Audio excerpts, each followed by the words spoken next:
Alhamdulillah, wassalatu wassalamu ala rasulillah, wa la hawla wa la quwwata illa billah.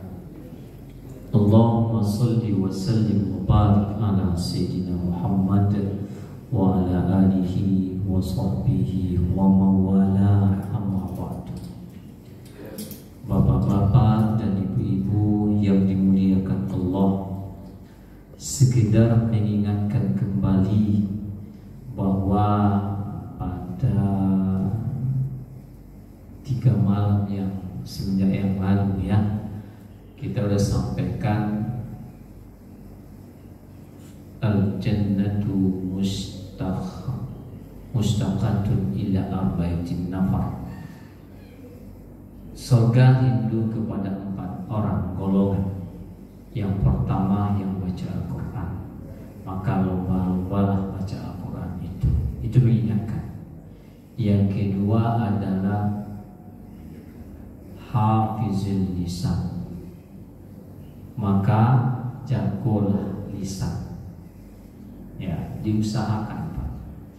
Yang ketiga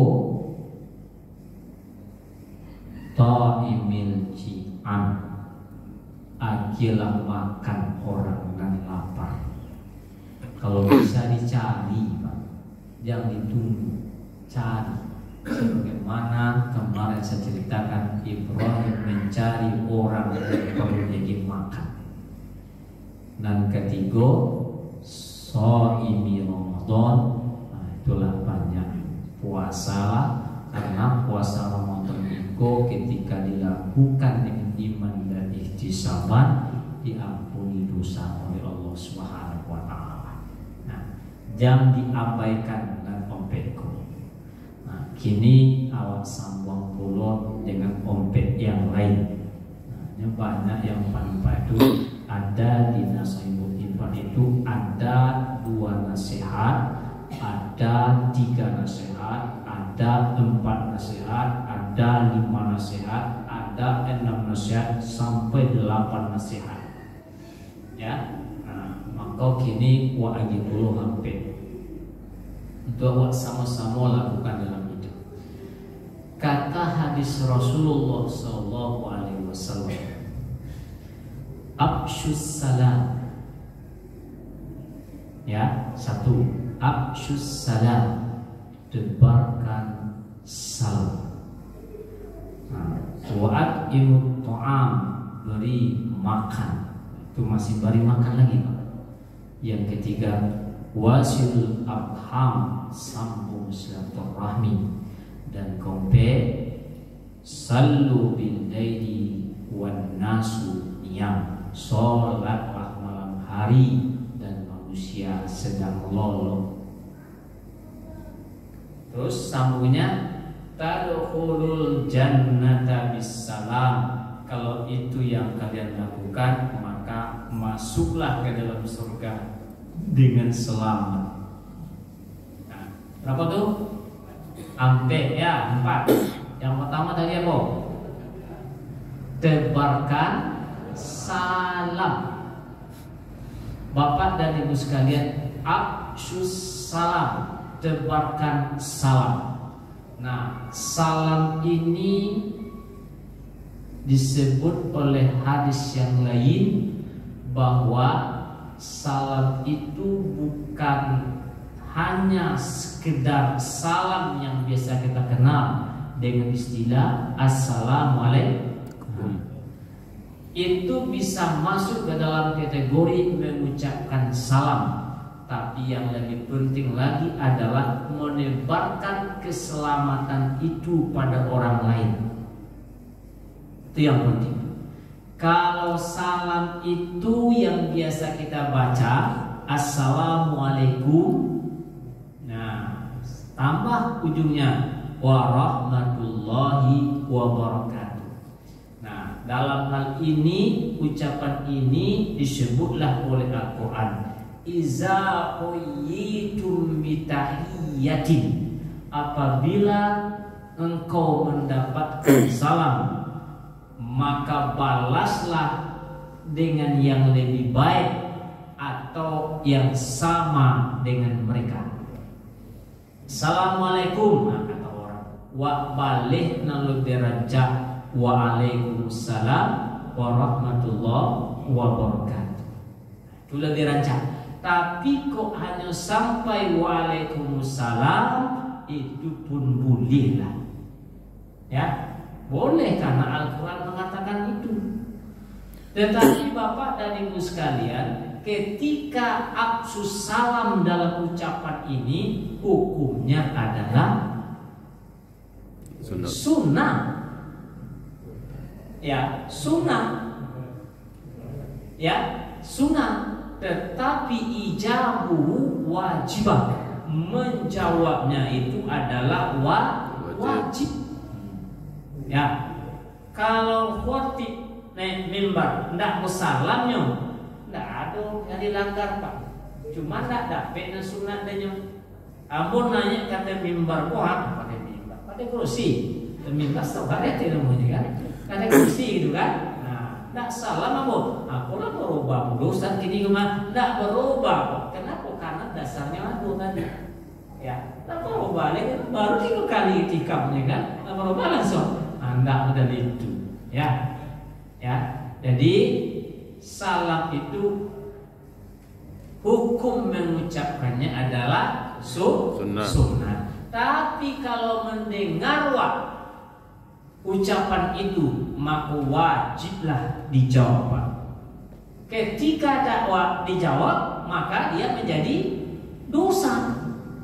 Kenapa? Karena oranglah mendoakan. Kenapa? Salam dari sisi ucapan itu artinya doa.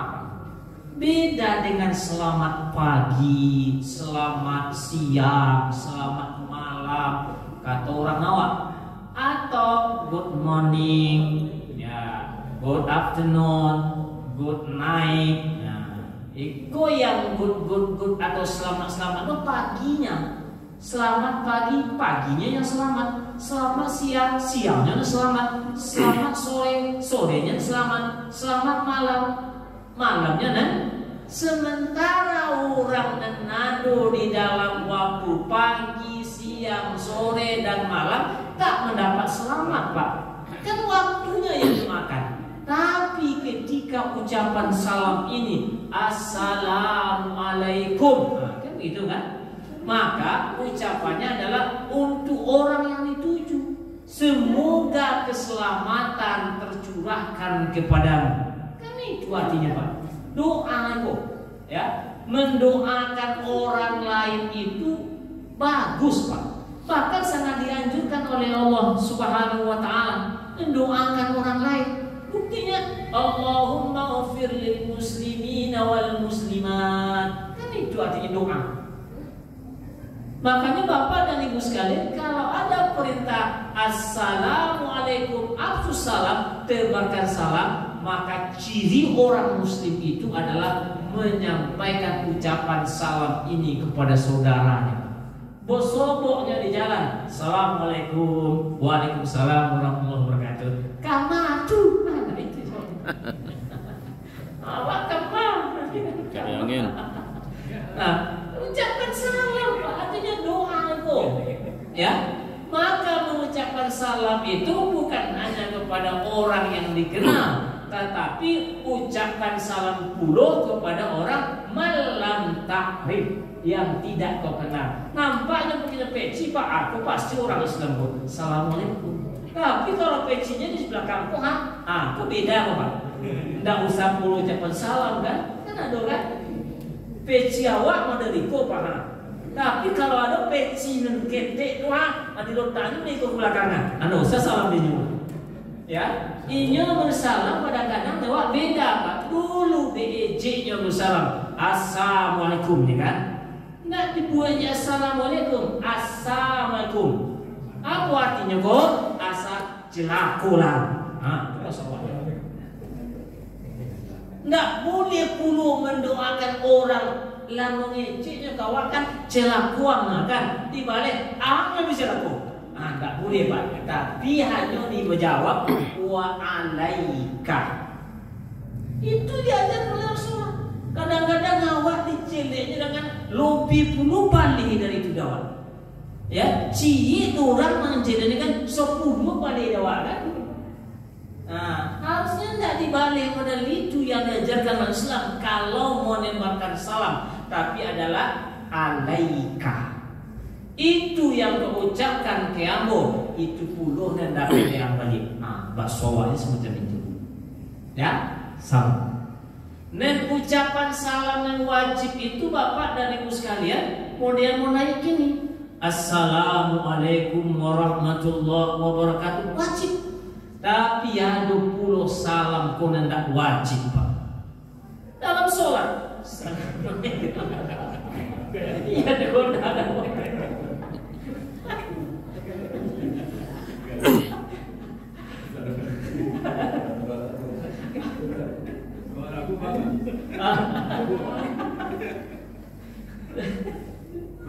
Allah. kalau ragu kita gimana? Apa? Ragu kita Di dalam apa? dalam salat. Nama kita. Tapi dia punya salam sama kita. Bagaimana? Jawab atau tidak? Kalau jelas orang itu orang non muslim, tapi mengucapkan salam kawat, maka balas. Kalau nyu wa assalamualaikum, maka jawablah wa alaikum. Itu aja. Ya, wa alaikum. Nah, itu sambungkan jawabannya, ya. Tapi kalau ragu dengan siapa orang tu, makanya ada hadis Nabi kini, salim ala man ta'rif wa man lam ta'rif. Salam itu diucapkan kepada orang yang kau kenal maupun yang tidak kau kenal. Nah, ini kan maksudnya. Nah, jadi orang Muslim kan, awak tak tahu bapaknya dengan bapak yang lain itu atau ibu itu tidak tahu kan. Tapi ketika nyola jale orang kau, makanya diucapkanlah salam. Ya. Tapi kalau di pasar nih bapak dan ibu sekalian sobornya, ajak pun diucapkan salam satu hal aja. Datang ke pasar, assalamualaikum, assalamualaikum, Nabi betul. Ya, nyanda puluh dompetnya bapak dan ibu sekalian. Jangan disalami semua orang itu. Boleh ada perintah Al-Quran. Fa'fu wasfahu, maka maafkanlah, salamilah. Datang waktu ikut pesta. Banyak orang tuh kan diberi disalami semua orang tua. Kau perintah pun itu kalau ditabuang namanya. Nampak orang datang kan kecuali menunggu tamu itu beda Pak ya. Tapi awak pergi ke pesta awak diundang, nampak banyak orang. Disalami, assalamualaikum. Tak jadi makan Pak. Kenapa? Habis daru. Nah, pulang pada diri kan. Nah, jadi semacam itu harus bijaklah dalam memberikan salam itu. Ya, jadi salam yang wajib itu yang seperti tadi. Tapi ketika orang salam, jangan jawab salam tuh. Assalamualaikum warahmatullahi wabarakatuh. Dilakukan dulu macam itu. Ya, tak boleh pula Pak. Iko salam dan tak wajib dijawab. Ya, walaupun punya kare-karenya. Assalamualaikum warahmatullahi wabarakatuh. Assalamualaikum warahmatullahi wabarakatuh. Waalaikumsalam Pak Imam.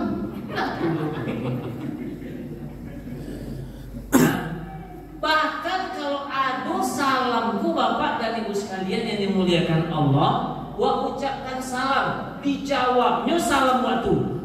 Itu bahaya. Balik ke bayu. Sebelum Ramadan itu orang pergi takziah ke kuburan Pak. Kenapa salamnya itu? Assalamualaikum ya ahlad diyar. Kan itu kan?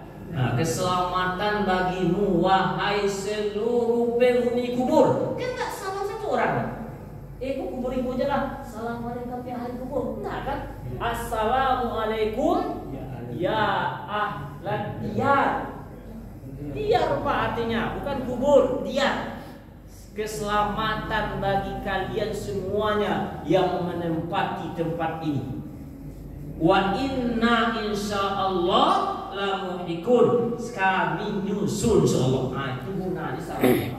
Makanya kalau bisa ditakziah di apa? Di pemakaman tulis assalamualaikum ya ahla diyar. Ketika wa ucapkan salam itu kepada orang-orang yang di situ, dijawab, jangankan jawab satu anaknya, cie jawabnya. Waalaikumsalam. Kabur aja dia Pak.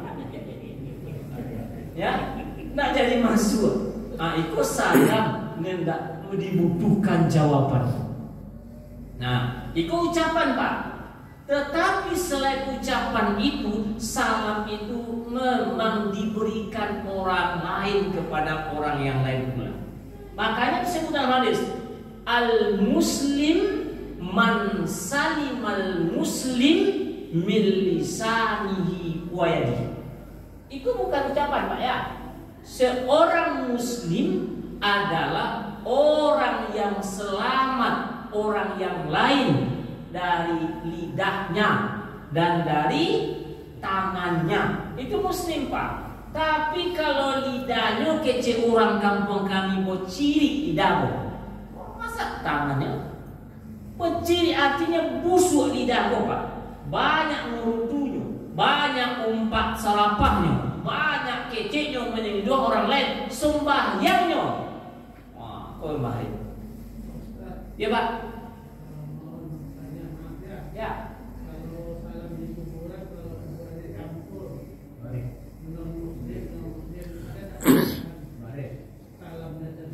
Nah, Bapak dan Ibu sekalian yang muliakan Allah, setahu saya tidak ada campuran kuburan antara muslim dengan orang kafir. Ada batasnya. Ada batas? Ada. Apa? Didengar. Tapi ini tidak akan masuk Pak. Makanya pemakaman itu tidak boleh dicampur. Berdampingan itu boleh lah. Berdampingan boleh, tapi dicampur tidak ada. Tetapi ketika diucapkan salam,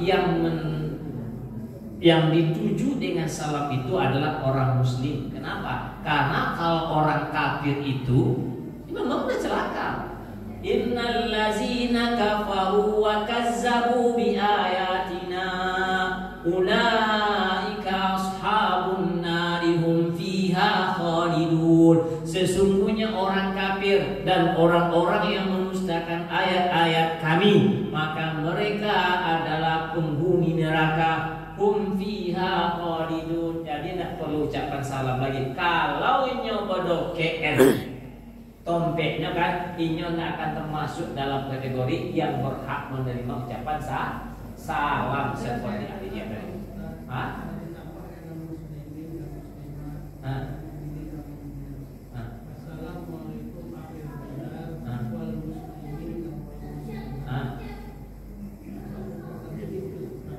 Ya, boleh Pak, tak ada masalah. Kalau mau ditambah assalamualaikum ya ahlad diyar minal muslimin wal muslimat wal mu'minin wal mu'minat laisa min kafirin. Tambah boleh cek.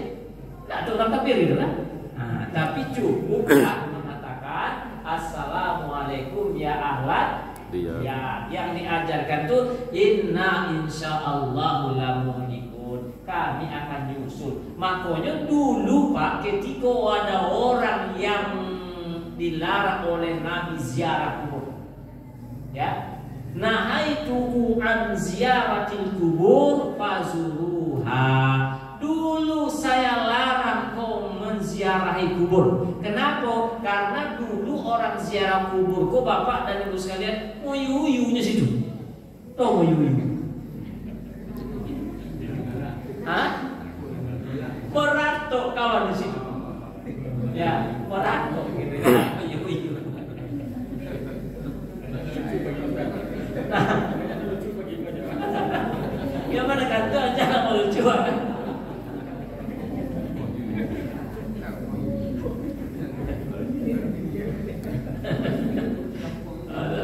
Ratok Padiampo. Hah? Ratok Padiampo. Ya,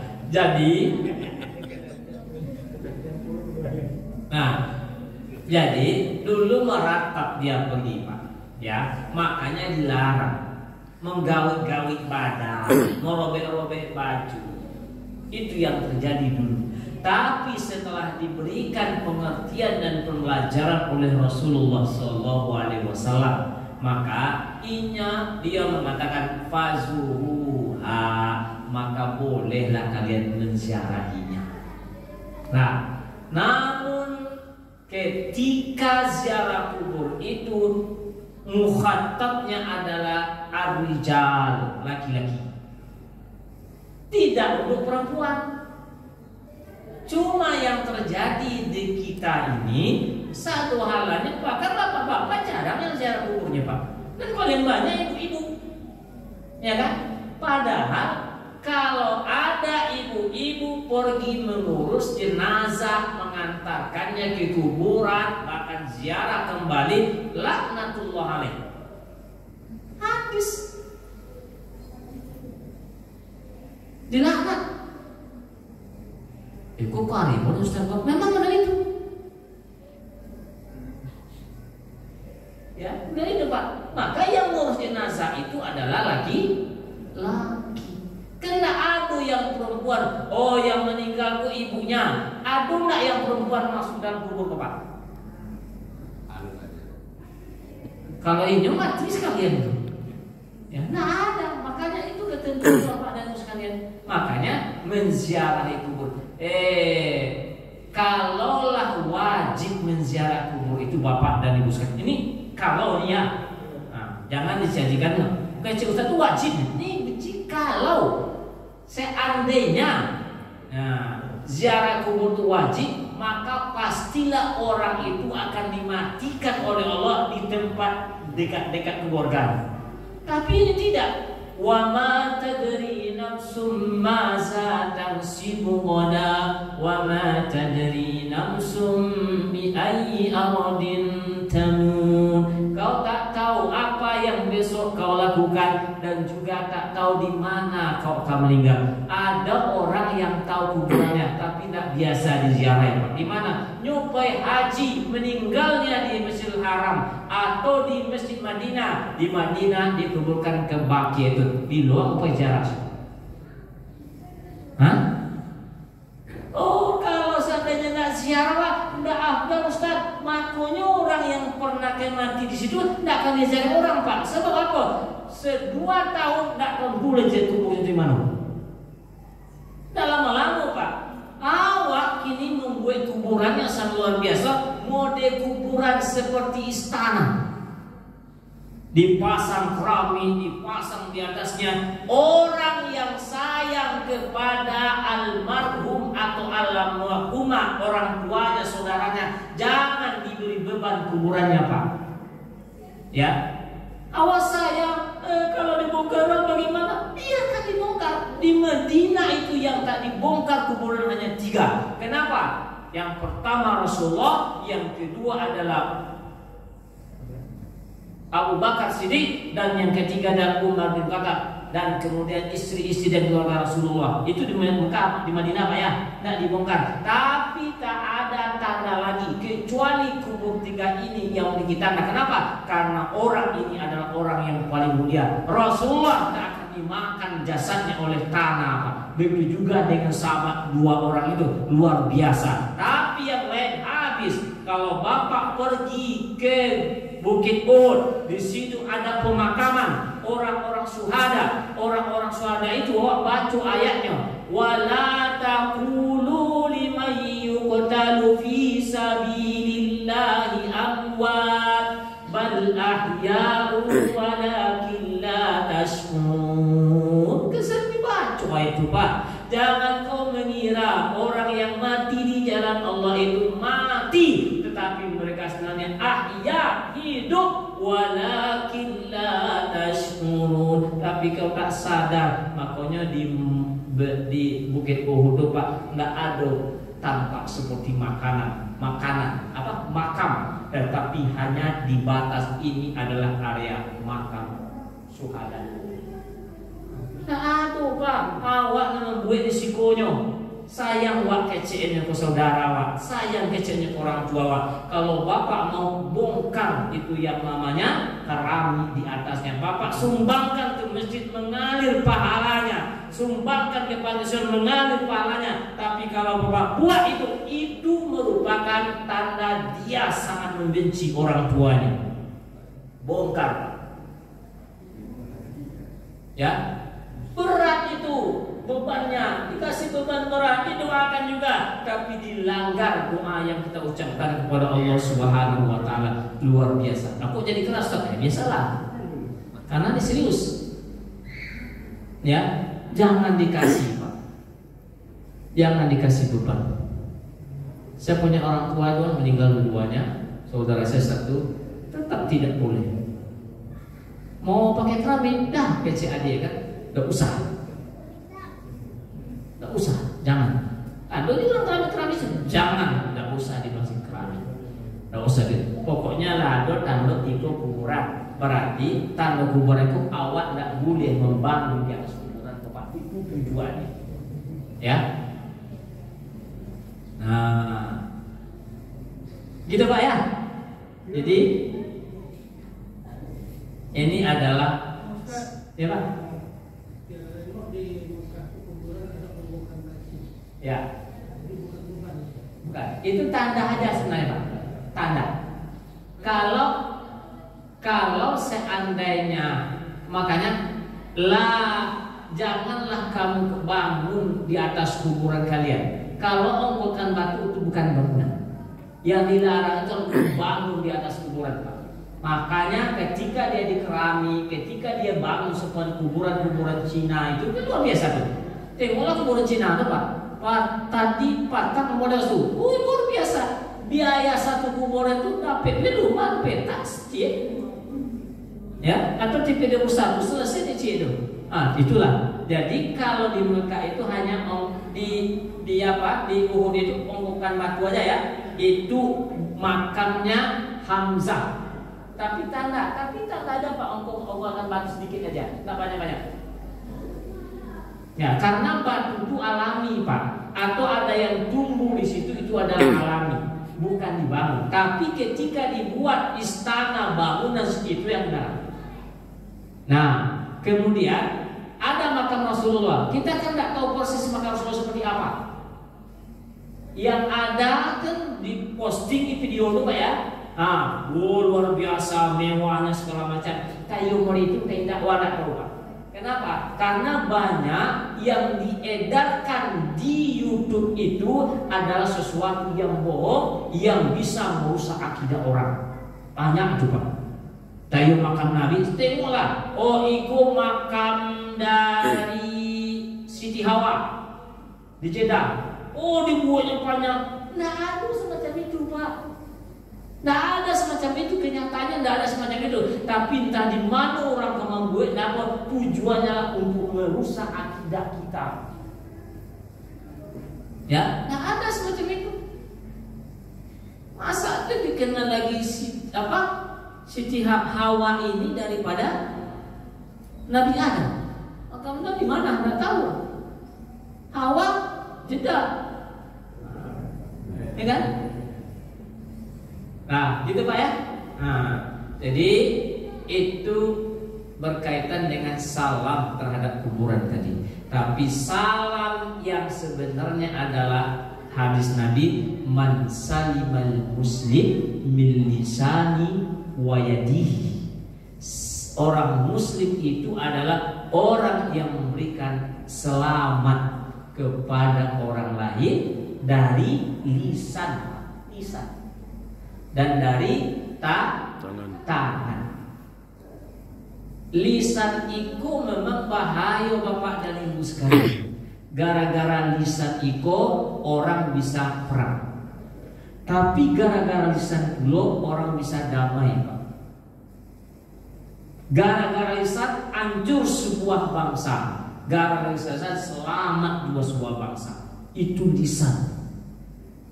Kalau seandainya lisan itu dimiliki oleh orang yang berkuasa, maka hanya dengan sebuah kata-kata maka dia akan bisa rusak. Seram, kata Bung Karno dulu, Ganyang Malaysia, kan lisan, ya kan? Yeah. Ganyang Malaysia, lisan Pak, diganyang semua halan karena lisan Pak. Nah, bahayanya lisan itu kalau seandainya ada pulau, kalau Pak Karno dulu Ganyang Malaysia, kini ada pulau mengganyang tetangga sebelah. Itu bahaya pula Pak. Iya itu. Ya, mengganyang tetangga sebelahnya Pak. Padahal tetangga itu adalah padahal tetangga itu adalah Bapak dan Ibu sekalian disebutkan oleh hadis Rasulullah, "May yu'minu billahi wal yawmil akhir falyukrim jarahu." Siapa yang mengaku beriman kepada Allah dan kepada akhirat, maka muliakan tetangganya. Bahkan hadis Rasulullah mengatakan, kalau seandainya dibolehkan oleh Allah Subhanahu wa taala, maka tetangga itu bahagian orang yang akan mendapatkan warisan dari orang meninggal. Begitu hebatnya tetangga. Kalau ada tetangga mengatakan si A ini adalah orang yang pelit, maka pasti dia adalah orang pelit Pak. Itu tetangga masih itu, bukan aku. Tapi kalau ada tetangga yang mengatakan si A ini adalah orang yang baik, maka pastikan orang itu adalah orang baik, kata Rasulullah SAW. Jadi kebaikan orang itu dilihat daripada pengaruhnya kepada tetangga. Tapi ini kan luar biasa Pak. Kadang-kadang di rumah-rumah perumahan itu tetangga sebelah dengan sebelah yang lain tak saling kenal Pak. Ya, tak saling kenal. Siapa tetangga sebelah kok? Antara dan sebelah lain, anak tahu aduh. Banyak jawaban semacam itu Pak. Artinya apa? Urusan dunia kau lupa dengan cara bertetangga. Padahal kau ada musibah dawakan anak layado dijak dokter spesialis, nencik lain polisi, nencik lain pangkatnya tinggi apa jenderal. Kalau kau pulang masih mendingan lah. Ini jenderal, tapi nyoba tugas di Jawa, di Jakarta, awak tinggal di situ, datang Maliang. Aku ditelepon orang, Pak, pulang dulu. Iko ada Maliang datang, kamu tak punya pistol nama kan? Abi dia Maliang nggak ada tibonya deh. Tapi kok diberitahu dengan tetangga, tolong, kan? Copet tetangga datang. Tapi kalau nak kenal dengan tetangga, tolong jadi gitu kan? Kenapa? Tidak juga didengar oleh tetangga itu Pak. Itu bahayanya kalau nak kenal dengan tetangga. Ya, makanya kenal tetangga awak untuk saling memberikan salam. Makanya Bapak dan Ibu sekalian, kalau kau masak gulai, masak goreng, kalau masak gulai banyak kuahnya, ya banyak kuahnya. Kemudian lah selesai masak, tetangga sebelah, tapi jangan kuah juga. Iku yang bahaya kuah aja dia gitu kan, tak kuahnya baunya juga gini, ya. Tetangga, kenapa? Karena kalau tetangga Bapak dan Ibu sekalian kena sampaikan mengatakan tetangga tuh walaupun kalau ndak seketek banyak terbalik. Walaupun ndak banyak seketek jadi lah Pak. Tapi yang merasain lah, apalagi anak punya ketek, anak ketek sudah berselera luar biasa seleranya kan, atau baunya gulai jengkol rumah. Ke 70 aja kan, iyalah. Itu namanya tetangga. Selamat bertetangga Bapak dan Ibu sekalian, daripada apa? Lisan kita dan dari perbuatan kita. Itulah orang muslim Pak. Tapi nyo sembahyang lain, puasa lain, hajinya berkali-kali. Ndak anu haji, umrahnya setiap tahun. Tapi nyo ndak peduli dengan tetangganya. Datangnya tetangga resah, mengeceknya tetangga terhina. Itu tak muslim berapa? Yang tuang bapiti aja. Muslim itu ketika memberikan selamat kepada tetangga. Itulah yang muslim sebenarnya. Ya, Bapak dan Ibu sekalian yang dimuliakan Allah, maka ini yang perlu kita renungkan. Ba'acar wak bertetangga Assalamualaikum. Ya, maka kalau ada yang kurang elok bertetangga, maka perbaikanlah hubungan itu Pak. Kenapa? kalau sempat waktu bertegur sapa dengan tetangga karena urusan dunia, urusan yang lain-lainnya, tapi tak bertegur sapa dengan tetangga, artinya putus silaturahmi dengan tetangga, maka tak ada gunanya dia sholat, Pak. Tak ada gunanya dia berpuasa, tidak ada gunanya dia haji. Ya, jangankan tetangganya bersama orang lain, Pak. Tetangga dengan kucing menjual. Ada kucing di rumah, waktu tetangga kawannya di kucing kan tetangga itu kawan tuh. Ada kucing di rumah, ada seorang nenek dulu ketika zaman Rasulullah SAW, ada kucing di rumahnya. Ketika dia lapar, kucingnya tidak dikasih makan, tapi dia kurung dalam kamarnya sampai mati kucing itu karena dia siksa oleh nenek-nenek ini. Sholat dia, puasa dia, haji dia, disampaikan kepada Rasulullah SAW. Bagaimana itu nenek-nenek ya Rasulullah? Dia finnar. Kucing, Pak. Apalagi orang lain. Ya, maka perbaiki bertetangga ini. Muslim kita berikan kedamaian, keselamatan terhadap tetangga kita. Selamat dia dari tangan dan lisan kita. Itulah seorang muslim yang sesungguhnya. Ya, itu makna afsus salam, tebarkan salam. Selain daripada ucapan, maka bukti nyata keselamatan itu diberikan kepada orang lain. Maka ketika selamat yang kita berikan, maka kita pun akan selamat insya Allah. Demikian, billahi taufiq wal hidayah. Assalamualaikum warahmatullahi wabarakatuh.